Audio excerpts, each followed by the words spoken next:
Hello students, मैं राजेश भाटिया एक बार exam book competitive channel के अंदर आपका दोबारा स्वागत करता हूं। आज के इस वीडियो के अंदर हम आपको करंट अफेयर क्वेश्चंस के बारे में बता रहे हैं। और जैसा कि सभी स्टूडेंट्स आप जानते हैं कि भारत देश के अंदर जितने भी कॉम्पिटिटिव एग्ज़ाम होते हैं, चाहे वो बैंक से रिलेटेड एग्ज़ाम हो, चाहे वो एसएससी से रिलेटेड एग्ज़ाम हो, सभी एग्ज़ाम्स के अंदर करंट अफेयर से रिलेटेड क्वेश्चन पूछे जाते हैं। अब करंट अफेयर तो आप सभी जानते हैं, करंट अफेयर क्या होता है। करंट अफेयर का मतलब हो गया कि हमारी डेली की जो न्यूज़ होती हैं, ठीक है, डेली की जो इंसिडेंट्स होती हैं, वर्ल्ड के अंदर क्या घटनाएं हो रही हैं, हमारे देश में क्या घटनाएं हो रही हैं, उनसे रिलेटेड जो क्वेश्चंस होते हैं वो क्वेश्चंस आपके कॉम्पिटिटिव एग्ज़ाम के अंदर पूछे जाते हैं। तो आज इस सीरीज़ 1 के अंदर हम आपको करंट अफेयर के 10 क्वेश्चन बता रहे हैं, जिसके अंदर आपकी स्क्रीन के ऊपर आप पहला क्वेश्चन देख रहे हैं। ग्लोबल हंगर इंडेक्स GHI 2023 में भारत का स्थान क्या है। मीन्स ये एक इंस्टीट्यूशन है, एक संस्था है, जिस संस्था का नाम है ग्लोबल हंगर इंडेक्स। ये संस्था एक सर्वे करती है पूरे विश्व के अंदर कि पूरे विश्व के अंदर जो भुखमरी है वो कौन कौन से देश के अंदर किस किस लेवल तक फैली हुई है। तो उस भुखमरी के मामले में पूरे देश के अंदर जो पूरे विश्व के अंदर जो हमारा भारत देश है, उस भारत देश का स्थान क्या आता है, ये संस्था ये तय करती है। तो इस संस्था ने ये तय किया है कि वर्ल्ड वाइड जो जितने भी कंट्रीज़ हैं, उन कंट्रीज़ के अंदर 125 देशों को उन्होंने इंक्लूड किया। उन 125 कंट्रीज़ के अंदर से भारत का जो स्थान आया है वो 111 यानी 111 ओके स्थान पे भारत के अंदर भुखमरी फैली हुई है। ये मतलब ये बता रहा है कि जो भुखमरी का स्तर है वो हमारे देश के अंदर कितना ज़्यादा है। मतलब हमारे देश के लिए नहीं, ये अलग अलग देशों के अंदर भुखमरी का स्तर क्या होता है, उस स्तर को ये दर्शाता है। तो उन 125 देशों के अंदर जब सर्वे किया गया इस संस्था के द्वारा, संस्था का नाम मैंने पहले भी बताया था आपको, फिर बता रहा हूँ, वैश्विक भुखमरी सूचकांक, ये एक हिंदी में नाम है संस्था का। इस संस्था ने 125 देशों के अंदर से भारत को 111वां स्थान दिया है। आगे देखिए, ग्लोबल हंगर इंडेक्स में भारत 125 देशों में से 111वें स्थान पर आया है, जो ये दर्शा रहा है कि भूख से निपटने में इसकी प्रगति 2015 के बाद स्थिर हो गई है। दैट मीन्स 2015 से पहले भूख से निपटने की जो हमारी स्थिति थी, कहने का मतलब ये है कि हमारे देश में गरीबी ज़्यादा थी, लेकिन 2015 के बाद जो गरीबी का लेवल है वो थोड़ा क्या हुआ है, कम हुआ है। इसी कारण हम लोग क्या हो गए, भूख से निपटने में हम लोगों ने क्या करी, प्रोग्रेस करी है। ग्लोबल हंगर इंडेक्स में 2.87 के स्कोर के साथ भारत में भूख का स्तर गंभीर के रूप में वर्गीकृत किया गया है। ठीक है, यानी गंभीर है अभी भी। गंभीर का मतलब आप कह सकते हैं सीरियस है। ठीक है, भूखमरी अभी भी है हमारे देश के अंदर। भारत की तुलना में अगर हम भारत के पड़ोसी राज्यों की स्थिति देखें, देशों की स्थिति देखें, तो बेहतर है। जैसे पाकिस्तान का 102वां स्थान है, बांग्लादेश का 81वां स्थान है, नेपाल का 69th है, श्रीलंका का 16th रैंक पे है। तो भारत सरकार ने ग्लोबल हंगर इंडेक्स 2023 को क्या कर दिया, खारिज कर दिया। मतलब भारत ने नहीं माना कि इस ग्लोबल हंगर इंडेक्स के अकॉर्डिंग भूखमरी के मामले में हमारे देश का 111वां स्थान होना चाहिए। सरकार ने भूख का गलत आकलन करार देते हुए कहा कि भारत की वास्तविक स्थिति को नहीं पेश करता है। मतलब इंडिया, आज आप जानते हैं सभी कि भारत अपने आप में एक महाशक्ति बना हुआ है, ठीक है, पूरे विश्व के अंदर, और करीब करीब पूरा विश्व भी इस चीज़ को मानता है कि भारत अपने आप में क्या है, एक महाशक्ति है। तो एक वर्ल्ड वाइड संस्था, जिस संस्था का नाम है ग्लोबल हंगर इंडेक्स, वो कैसे ही बात को साबित कर सकती है कि भूखमरी के मामले में हमारा देश कहाँ गया है, 111वें नंबर पे आ गया है। इसलिए हमारे देश ने क्या करा, इस संस्था के इस दावे को क्या कर दिया, खारिज कर दिया। ठीक है, केंद्र सरकार ने क्या किया, हमारे सेंटर जो गवर्नमेंट है, उन्होंने लगातार तीसरे साल भी क्या करा कि भारत के लिए जो उन्होंने प्रदर्शन किया है उसके ऊपर उन्होंने आपत्ति जताई है। ठीक है, महिला एवं बाल विकास जो मंत्रालय है, ठीक है, वो भी क्या कर रहा है, इस सूचकांक के गंभीर कार्यप्रणाली से क्या है, ग्रसित है। मतलब वो भी ये मानता है कि जो रिपोर्ट्स इस संस्था के द्वारा प्रदान की जा रही है वर्ल्ड वाइड, वो रिपोर्ट भारत देश के लिए जो आ रही है वो क्या बिल्कुल गलत है। इसलिए इस रिपोर्ट को भारत ने क्या कर दिया, खारिज कर दिया। ठीक है, अगले क्वेश्चन में हम चलते हैं। क्वेश्चन नंबर 2 है हमारा, अंतर्राष्ट्रीय मुद्रा कोष IMF ने वित्तीय वर्ष 2023-24 में भारत के विकास का अनुमान बढ़ाकर क्या कर दिया है। ठीक है, अंतर्राष्ट्रीय मुद्रा कोष। अब सबसे पहले आपको ये समझना है कि जो अंतर्राष्ट्रीय मुद्रा कोष होता है वो क्या होता है। अंतर्राष्ट्रीय मुद्रा कोष क्या है, एक संस्था है। ठीक है, ये संस्था किस पे काम करती है, ये संस्था विश्व के अलग अलग देशों के अंदर जो इकोनॉमिकल क्राइसिस आते हैं उन क्राइसिस से निपटने में ये संस्था क्या करती है, हेल्प करती है। ठीक है, जिस संस्था का नाम क्या है, IMF। तो अंतर्राष्ट्रीय जो मुद्रा कोष संस्था है, उस संस्था ने भारत के विकास का अनुमान बढ़ाया था कि भारत का जो विकास हो रहा है, ठीक है, उसकी उन्होंने गैसिंग की थी कि भारत का विकास अब क्या हो रहा है, थोड़ा तेज गति से हो रहा है। तो कितना हो रहा है, तो अंतर्राष्ट्रीय मुद्रा कोष ने 10 अक्टूबर को भारत के लिए अपने वित्तीय वर्ष 2023-24 के विकास पूर्वानुमान में बढ़ोतरी की। मतलब 10 अक्टूबर 2023 की ताज़ा रिपोर्ट के अनुसार IFM ने माना है कि भारत ने क्या करा, भारत का जो फाइनेंशियल ईयर है 2023 से 2024, इस फाइनेंशियल ईयर के अंदर हमारी जो इकोनॉमिकल क्राइसिस की जो रेट है वो रेट क्या हुई है, बढ़ गई है।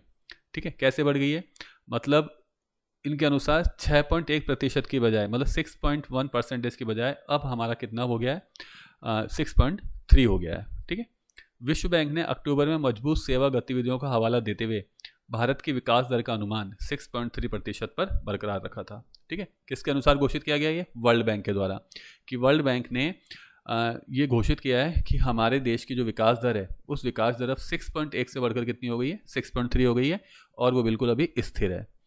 सितंबर महीने में क्या हुआ था, जो एशियाई विकास बैंक है, जिनकी शॉर्ट फॉर्म होती है ADB, ठीक है, इन्होंने भी भारत की विकास दर का क्या अनुमान लगाया, 6.3% रहने का अनुमान लगाया।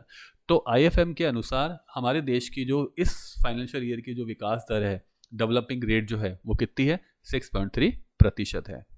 क्लियर। अब हम आते हैं थर्ड क्वेश्चन पे। थर्ड क्वेश्चन है, 82 किलोमीटर लंबी पद्म ब्रिज रेल लिंक परियोजना का उद्घाटन किस देश के अंदर किया गया है। ठीक है, मतलब ये जो पद्म ब्रिज रेल लिंक जो परियोजना है, ये एक रेलवे पुल है। ठीक है, इसकी लंबाई कितनी है, 82 किलोमीटर है। अब क्वेश्चन ये बना है कि इस 82 किलोमीटर लंबे पुल का जो निर्माण है वो कौन से देश के अंदर किया गया, तो बांग्लादेश के अंदर किया गया है।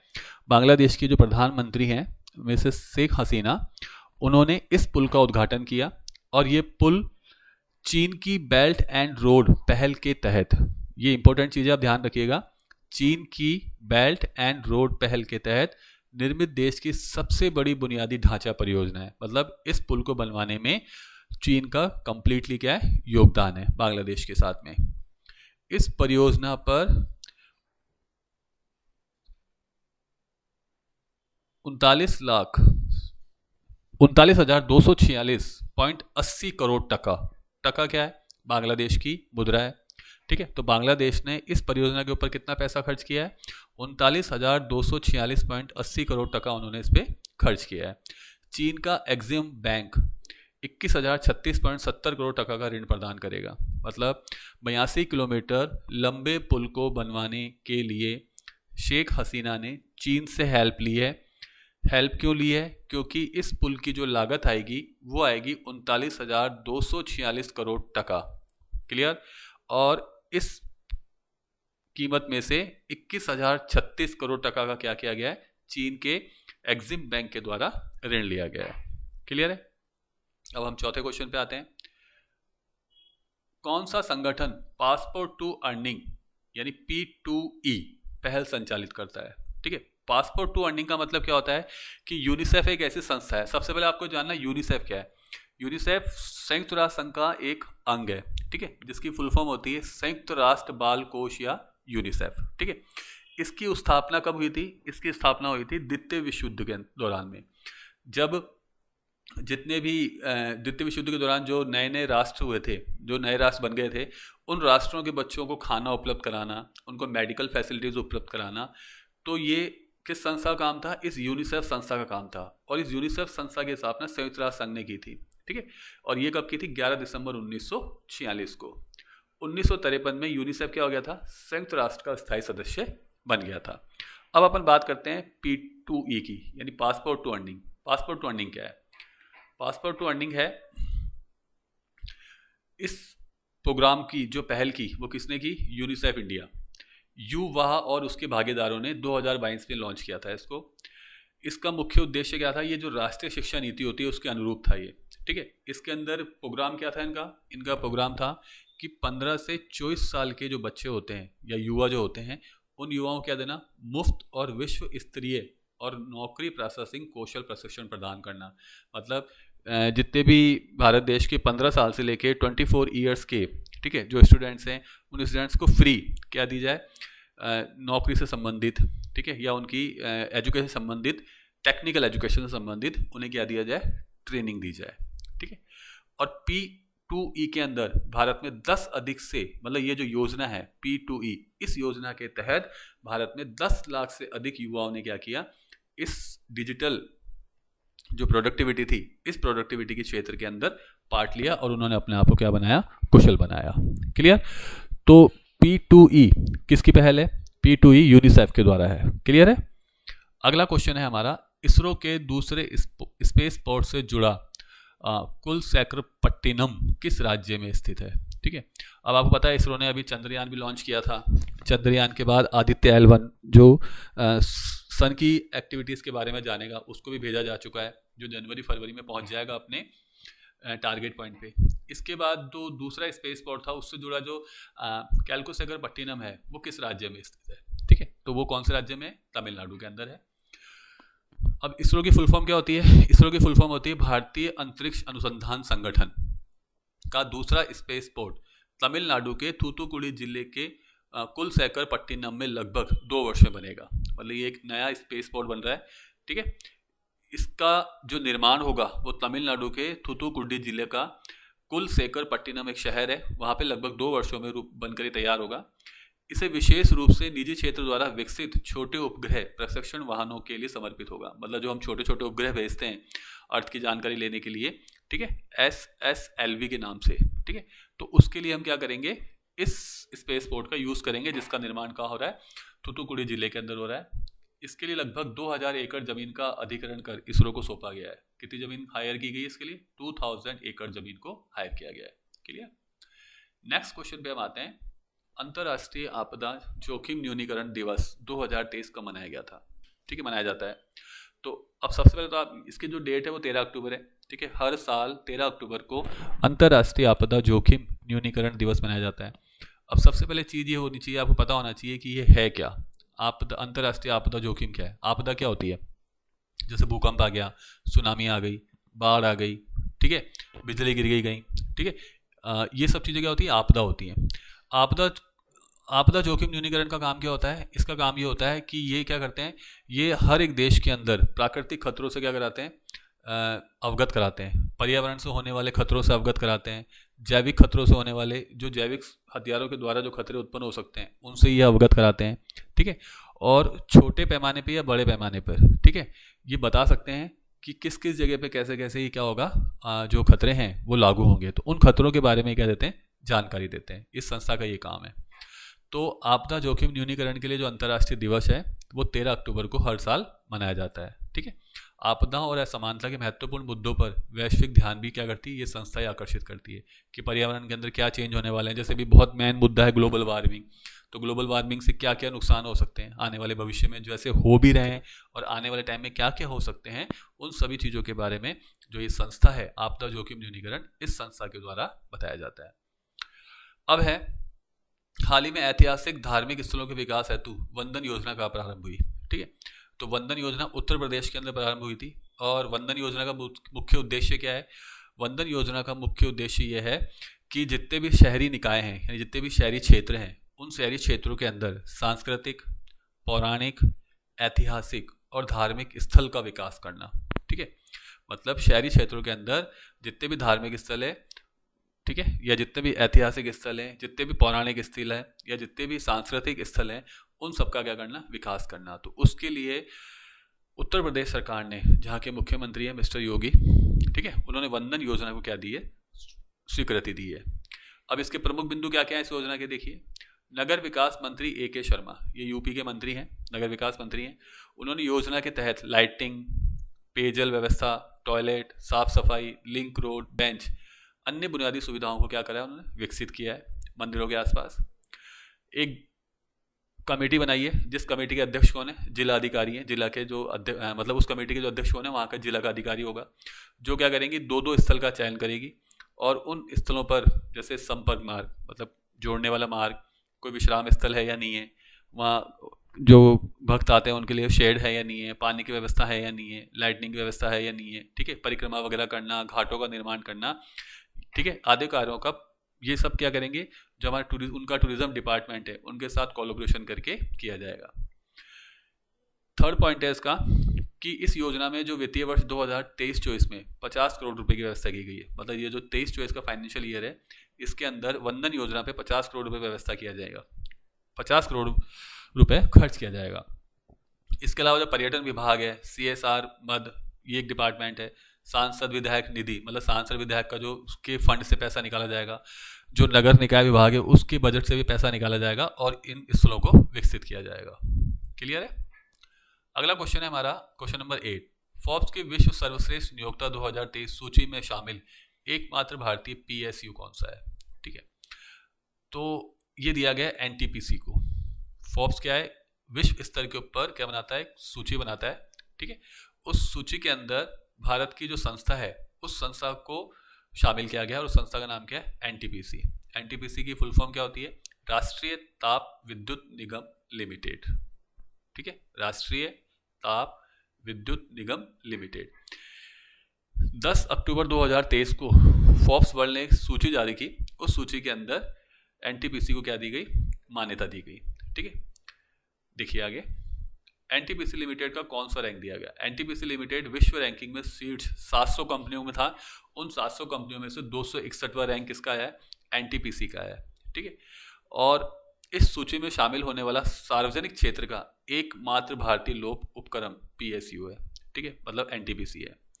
अब ये इस बात का भी प्रमाण करता है कि जो NTPC में लोगों के कार्य विश्व की शीर्ष कंपनियों के बराबर है, कि हमारे भारत देश के अंदर जो कंपनी है NTPC, वहाँ पे काम करने वाले जो वर्कर हैं उनका जो काम है वो विश्व की जितनी भी बड़ी बड़ी कंपनियां हैं उनके बराबर है।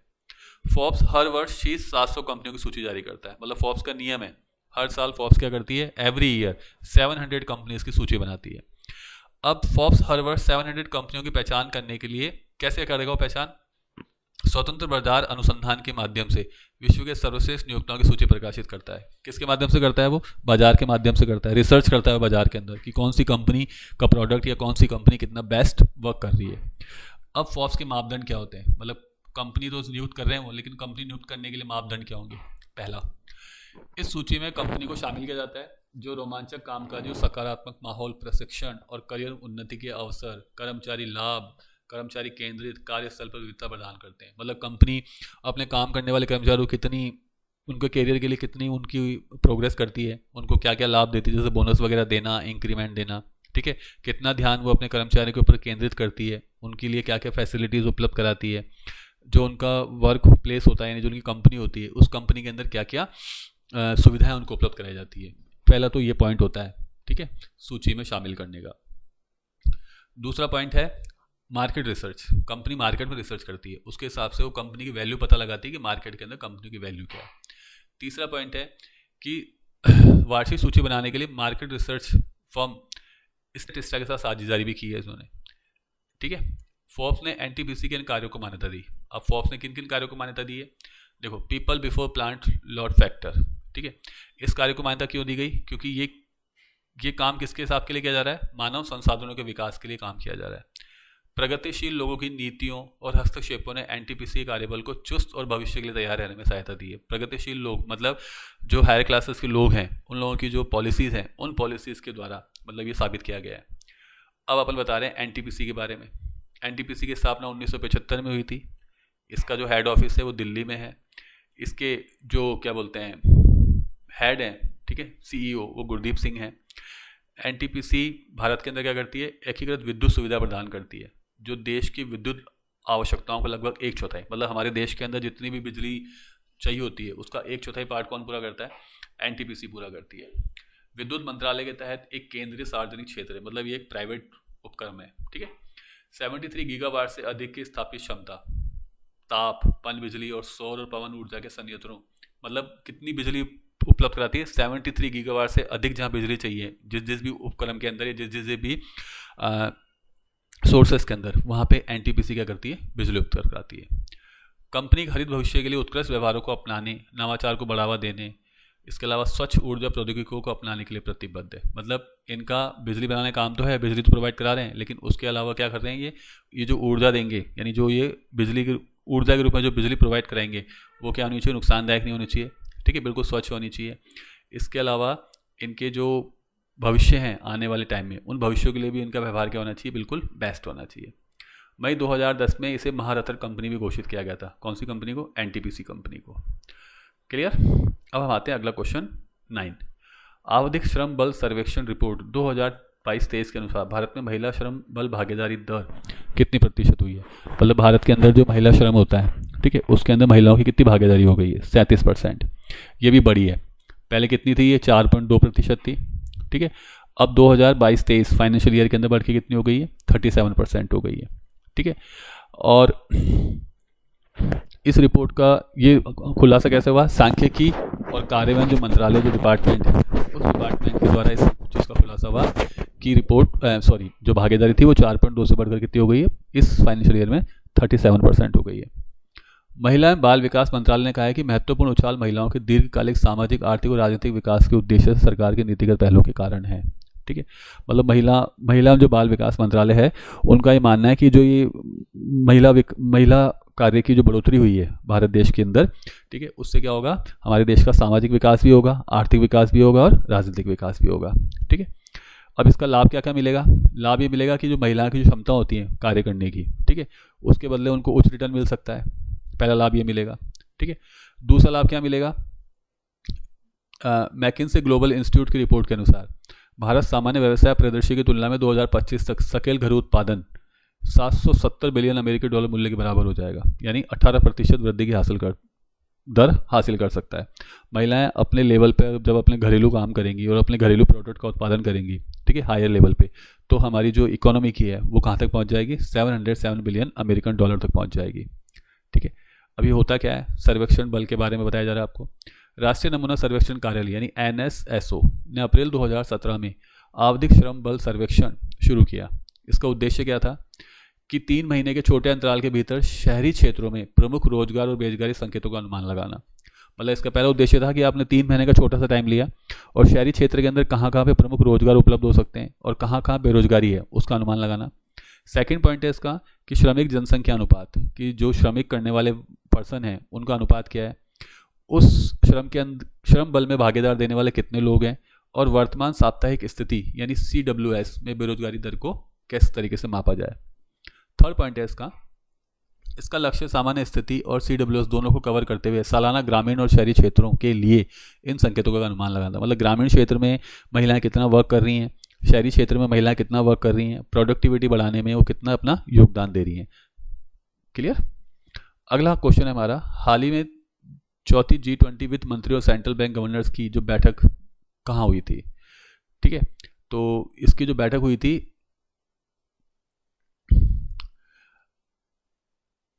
अंतर्राष्ट्रीय मुद्रा कोष, विश्व बैंक समूह, ठीक है, IMF और WBG, बेंगलोर, वॉशिंगटन DC और गांधीनगर गुजरात में तो पिछली बार बैठक हुई थी। भारतीय अध्यक्षता के तहत G20 वित्त मंत्री और केंद्रीय बैंक गवर्नर की जो चौथी अंतिम बैठक, ठीक है, ये अब जो हुई थी अंतिम बैठक थी। और इस अंतिम बैठक के अंदर लगभग जितने भी केंद्रीय बैंक हैं उनके गवर्नर, आमंत्रित देशों के जो तो वित्त मंत्री थे, ठीक है, लगभग 370 से अत्यधिक प्रतिनिधियों ने क्या लिया था, इसके अंदर भाग लिया था। और बैठक कब हुई थी? बैठक हुई थी 11 अक्टूबर 2023 को मराकेश, मोरक्को के अंदर। चौथी G20 फाइनेंस और सेंट्रल बैंक डिप्ची बैठक हुई थी, ठीक है। और इस बैठक के दौरान भारत की ये जो बैठक हुई थी G20 की, इसके जो अध्यक्ष थे कौन थे? इस G20 देशों के जो अध्यक्षता कौन कर रहा था? भारत देश कर रहा था, जिन्होंने फाइनेंस ट्रैक में कई क्षेत्रों के अंदर उपलब्धि देखी, ठीक है। अब वो उपलब्धि कहाँ कहाँ पे देखी गई, शामिल है, देखिए देश। 21वीं सदी की साझा वैश्विक चुनौतियों से निपटने के लिए MBD को मजबूत करना, डिजिटल सार्वजनिक बुनियादी ढांचे के माध्यम से वित्तीय समावेशन और उत्पादकता लाभ को आगे बढ़ाना, ठीक है। क्रिप्टो संपत्ति एजेंडा, जैसे क्रिप्टो करेंसी के बारे में आप जानते हैं। वैश्विक ऋण, अब हर एक देश दूसरे देश से क्या लेता है? ऋण लेता है, उसके बारे में, या विश्व बैंक से ऋण लेता है। शहरों का वित्त पोषण, शहरों के अंदर किस तरीके से पैसे को मतलब उपलब्ध कराया जाए लोगों को रोजगार के माध्यम से। और दूसरा था कर पारदर्शिता, मतलब टैक्स के बारे में बताया गया था, टैक्स के ऊपर डिस्कशन हुआ था, ठीक है। काम करने की क्षमता को बढ़ाना, इसके ऊपर डिस्कशन हुआ था। इकोनॉमिकल को क्या करना, इकोनॉमी को डिजिटलीकरण करना उसका, ठीक है। उस डिजिटलीकरण करने के अंदर जो समस्याएं आती हैं उन समस्याओं के समाधान के लिए डिस्कशन करना। इसके अलावा जलवायु वित्त जुटाना और सतत विकास लक्ष्यों के लिए वित्त सक्षम करना। तो ये जितनी भी एजेंडा थे, ये सारे के सारे एजेंडा G20 जो बैठक हुई थी उस बैठक के अंदर हुए थे, और ये किससे रिलेटेड हुए थे, ये इकोनॉमी से रिलेटेड हुए थे। इसीलिए आमंत्रित देशों के वित्त मंत्रियों ने और उन देशों के जितने भी सेंट्रल बैंक थे उनके गवर्नर से इस बैठक में क्या लिया था, भाग लिया था। और बैठक कहाँ हुई थी, बैठक हुई थी माराकेश, मोरक्को के अंदर। क्लियर है। तो आज इस वीडियो के अंदर मैंने आपको 10 इंपॉर्टेंट क्वेश्चन उपलब्ध कराए हैं जो करंट अफेयर से रिलेटेड हैं। ये क्वेश्चन जो हैं ये कॉम्पिटिटिव एग्जाम के अंदर पूछे जाते हैं, इससे रिलेटेड क्वेश्चन या सेम ये क्वेश्चन भी आ सकते हैं। तो आप इन वीडियो को देखें, ठीक है, इन क्वेश्चंस को समझें, इन क्वेश्चंस के सॉल्यूशंस आपको इस वीडियो के अंदर हम प्रोवाइड करा रहे हैं। और अगर आपको कोई डिस्कस करना हो, कोई चीज़ आपको समझ में नहीं आई हो, तो आप हमें कमेंट करके पूछ सकते हैं। Thanks and have a nice day.